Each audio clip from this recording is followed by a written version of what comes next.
과정만으로 만족하면 아이들이 더 이상 실패에 대한 두려움이 사라져요. 정말이에요, 이거는.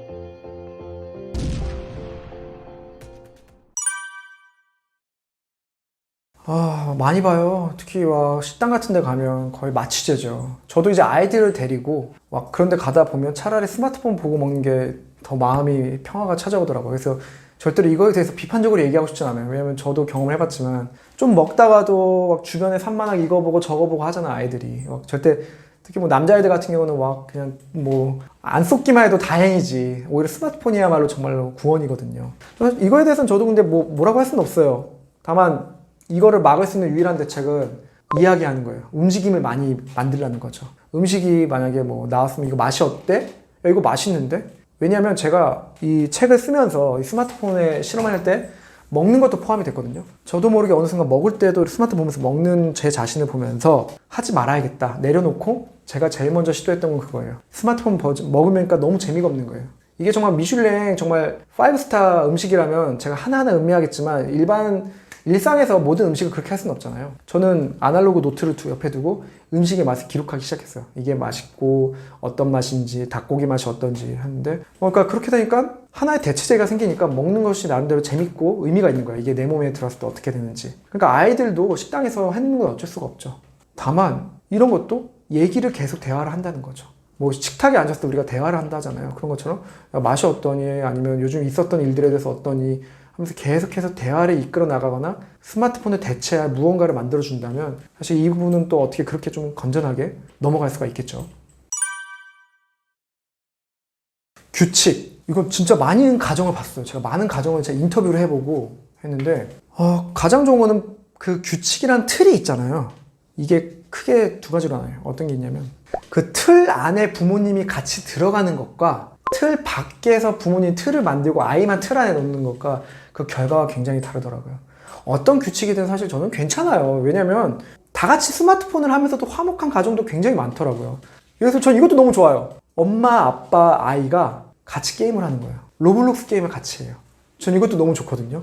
아이가 생판 모르는 누군가고 게임하면서 키보드 두드리고 아이씨 너 뭐야 하면서 이런 것보다는 엄마 아빠랑 같이 하면서 진짜 그런 가정도 있어요. 엄마 아빠랑 같이 하면서 하하호 하면 그건 사실 엄마 아빠랑 같이 소풍 간 거랑 다른 바 없거든요. 똑같죠. 온라인 가상세계로 소풍 간 것과 공원 산책한 거랑 저는 그게 동일하다고 봐요. 그럴 때는 너무 좋죠. 다만 그런데 이런 경우죠. 엄마는 스마트폰, 아빠는 스마트폰을 하루 종일 하는데 넌 하지 마. 책 읽어. 공부해. 아이들이 제일 싫어하는 거거든요. 그런 아이들은 나중에는 몰래 키즈락을 풀거나 친구끼리 그 키즈락 푸는 법을 공유를 해요. 어떻게 풀 수 있는지. 좀 그렇게 되면 이제 틀 안에 부모님도 같이 넣는 거예요. 그러니까 부모님도 견딜 수 있을 만한 틀을 만들어주라는 거죠. 내가 보니까 하루에 1시간은 부모님 내가 봐도 너무 심했어. 이건 말도 안 돼. 야 우리 쿨하게 3시간 하고 아니면 9시 이후에는 다 같이 스마트폰 하지 마. 다 덮어. 해서 어떤 가족은 거실에 그냥 다 충전대를 만들어놔고 거기에 다 넣어버리는 거예요. 그래서 그 친구가 그러더라고요. 저 9시 이후에는 엄마 아빠하고 다 거기 충전기가 거기 있어서 확인을 못 한다고. 또는 일부러 거기에 꽂아놔서 확인하려면 굳이 거기까지 가서 확인을 해야 돼요.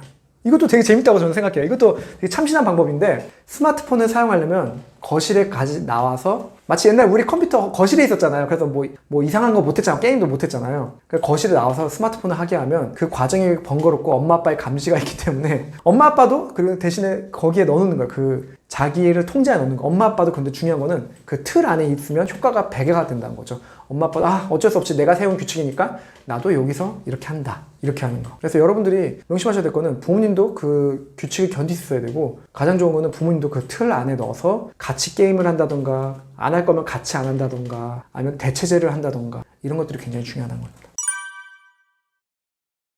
최고의 방법 아날로그라고 저는 생각합니다. 아날로그라고 하면 좀 향수로 돌아가자, 옛날로 돌아가자가 아니라 손으로 만질 수 있는 마찰력을 다시 복원을 하자는 거죠. 이것조차도 아이들이 굉장히 좋아해요. 나도 이거 너무 갖고 싶어요 하면서 정말 만져보고 그래요. 심지어 저는 이거에 대해서 어떤 것까지 만들었냐면요, 이것도 만들었어요. 이건 뭐냐면요, 왁스 타블렛이에요. 여기에 촛농을 부어가지고요 아예 그림까지 그릴 수 있게 하니까 아이들이 여기서 졸라맨도 그리고 그러더라고요.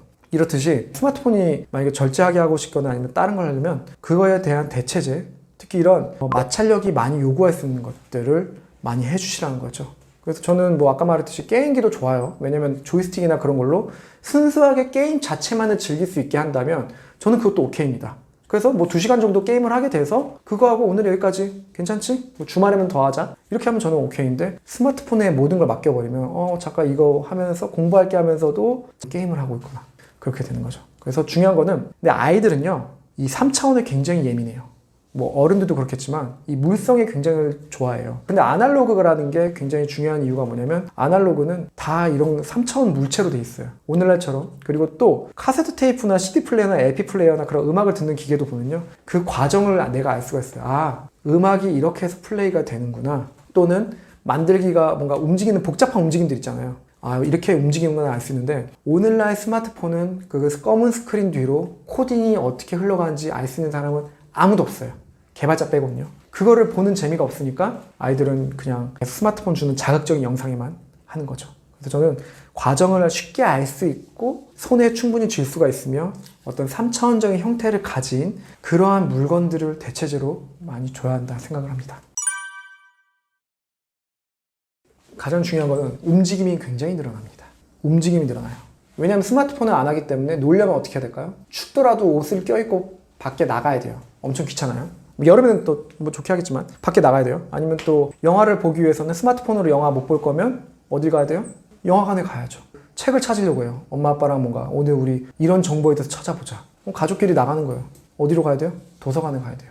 근데 사람들이 많이 잊어버린 게 뭐냐면요. 도서관까지의 과정, 영화관에 가기까지의 과정, 무엇을 하기 위한 과정이야말로 사실은 가장 많은 마찰력이 발생하고 가장 많은 추억이 발생하거든요. 엄마 아빠나 그날 본 영화 너무 재밌었어 라는 게 있는데 사실 아이가 기억하는 거는 그 영화가 재밌던 게 아니라 엄마 아빠와 함께 했던 그 시간이 재밌는 거죠. 우리도 그렇잖아요. 사랑하는 사람과 함께 했기에 그 순간이 너무 좋은 거지 그 컨텐츠 결과물 자체가 좋은 건 아니잖아요. 여행지에 가서도 그냥 혼자서 여행지에 보는 것과 사랑하는 사람과 정말 그게 뭐 해외가 아니더라도 어딜 가더라도 동네 뒷산이라도 좋은 이유는 그 과정이 함께 했던 것 때문이거든요. 근데 과정을 사람들이 자꾸 스마트폰이 너무 빠르게 그 결과물을 보여주잖아요. AI로 요즘 GPT야 요거는 어떻게 생각하면 바로 나오고 하다 보니까 이미지를 만들어주다 보니까 아, 과정이라는 게 별거 없구나 라고 생각하는데 오히려 우리가 정말로 기억을 오래 할 수 있고 소화를 할 수 있는 거는 그 과정이라는 거죠. 그렇기 때문에 아이들한테 스마트폰을 사용을 제한한다면 아이들은 그 과정을 회복할 수 있는 시간을 주게 된다, 여러분들이. 근데 어머님들은 집에 책 읽어 이런 아이들이 별로 좋아하지 않는 과정, 흔히 우리가 그렇게 싫어했던 어른들이 우리한테 했던 우리 엄마 아빠가 했던 그런 과정을 제시해 주는 게 아니라 움직이고 뭔가 활동적인 것들을 많이 만들어줘야 한다는 거죠. 그래서 무언가를 얻기 위한 과정이 너무 재밌구나. 그러면 아이들은 결과에 집중하지 않게 됩니다. 결과에 집중하지 않게 되면요. 이게 정말 중요한데 과정만으로 만족하면 아이들이 더 이상 실패에 대한 두려움이 사라져요. 정말이에요, 이거는. 미술학원에서 정말 많이 봤어요. 어떤 아이는 완벽주의 성향이라서 그림이 똑같이 안 되면 엄청나게 분노를 하는데 그런 아이들조차도 선생님이랑 저랑 싸워가면서 재밌게 만들기 시작하면 어느 순간 아이가 내려놔요. 괜찮아요, 선생님. 더 재밌는 건 뭔지 아세요? 진짜 과정을 재밌게 하면요. 아이들이 아예 그 작품을 안 가져가도 만족을 해요. 저 그냥 이거 학원에 전시해서 아이들 구경하라고 했어요. 맨날 집에 가져가던 아이도 너무 재밌게 저랑 과정을 즐기다 보면 이미 거기서 만족을 해버린 거예요. 저는 근데 여기서 뭐가 나오냐면요. 인생의 큰 깨달음 하나를 얻었어요. 과정을 즐기게 되면요, 여러분. 과정을 즐기게 되면 내 인생이 그 결과가 성공했든 실패했든 너무 내가 좌지우지하지 않게 됐다는 거예요.